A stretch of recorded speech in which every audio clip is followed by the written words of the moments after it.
मुगलिया सल्तनत की शहजादियों की ज़िंदगी अक्सर शान व शौकत, राजसी ठाट बाट और बेपनाह ऐशो आराम में गुजरती थी।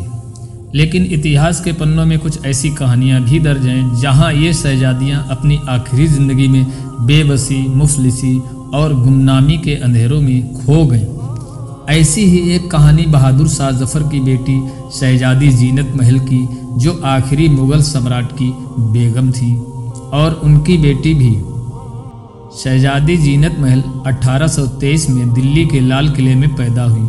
वह बहादुर शाह जफ़र की बेहद प्यारी बेटी थी और उनकी परवरिश राजसी अंदाज में हुई। महल के भीतर उनका हर हुक्म कानून था। नाज नखरे उठाने के लिए नौकर चाकर थे। बेशुमार गहने और रेशमी लिबास उनकी पहचान थे। उन्होंने अपनी ज़िंदगी का बड़ा हिस्सा दिल्ली के लाल किले में बिताया, जहां मुगलिया सल्तनत की इज्जत और शान शौकत अपने आखिरी दौर में थी। लेकिन यह ऐशो आराम ज़्यादा दिनों तक नहीं चला। 1857 की पहली जंग आज़ादी में अंग्रेज़ों ने मुग़ल सल्तनत का खात्मा कर दिया। बहादुर शाह जफ़र को गिरफ्तार कर लिया गया, उनके बेटों को कत्ल कर दिया गया और शहजादी जीनत महल की दुनिया की उजड़ गई। जब 1857 की क्रांति भड़की तो बहादुर शाह जफ़र को भारतीय सिपाहियों ने अपना नेता घोषित कर दिया। उन्होंने क्रांति का समर्थन किया, लेकिन अंग्रेज़ों की मजबूत ताकत के आगे दिल्ली ज़्यादा दिन तक नहीं टिक पाई। सितंबर 1857 में अंग्रेज़ों ने दिल्ली पर कब्जा कर लिया। उन्होंने लाल किले में घुसकर कत्लेआम मचाया।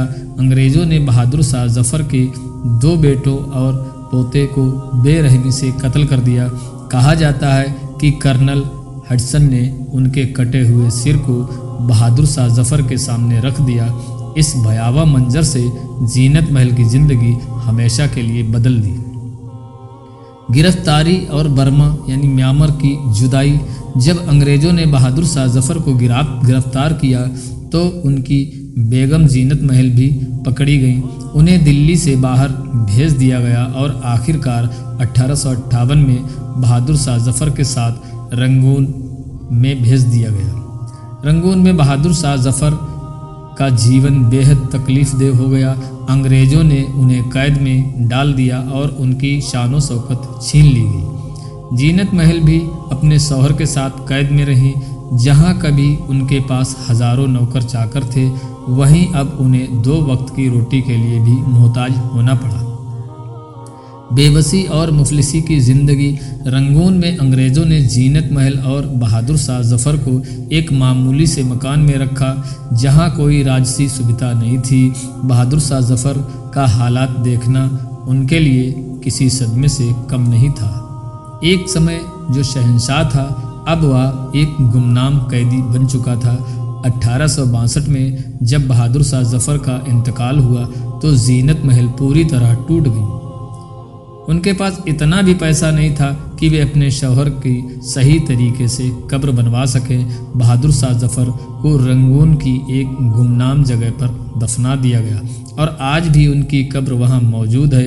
बहादुर शाह जफ़र की मौत के बाद जीनत महल की ज़िंदगी और ज़्यादा मुश्किल हो गई।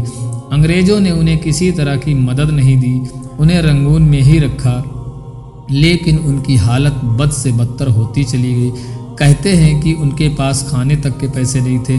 जो शहजादी कभी रेशमी लिबास पहनती थी, वह अब फटे हाल थी। जो औरत कभी हज़ारों सोने चांदी के गहनों से लदी रहती थी, वह अब कुछ सिक्कों के लिए तरस रही थी। 1877 में जीनत महल ने इस दुनिया को अलविदा कह दिया।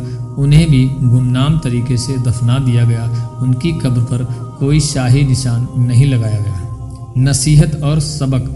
जीनत महल की ज़िंदगी इस बात की मिसाल है कि दुनिया की दौलत और हुकूमत किसी के साथ हमेशा नहीं रहती।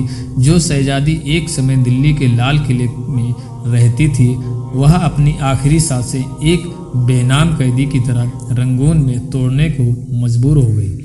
उनकी कहानी मुग़ल सल्तनत के आखिरी दिनों की एक दुखद दास्तान है। यह हमें यह सिखाती है कि सत्ता और ताकत कभी स्थायी नहीं होती। एक दौर था जब मुग़लों का सिक्का हिंदुस्तान पर चलता था और एक दौर यह भी आया जब उनकी शहजादियों को भूख और मुफलिसी में भी जीना पड़ा।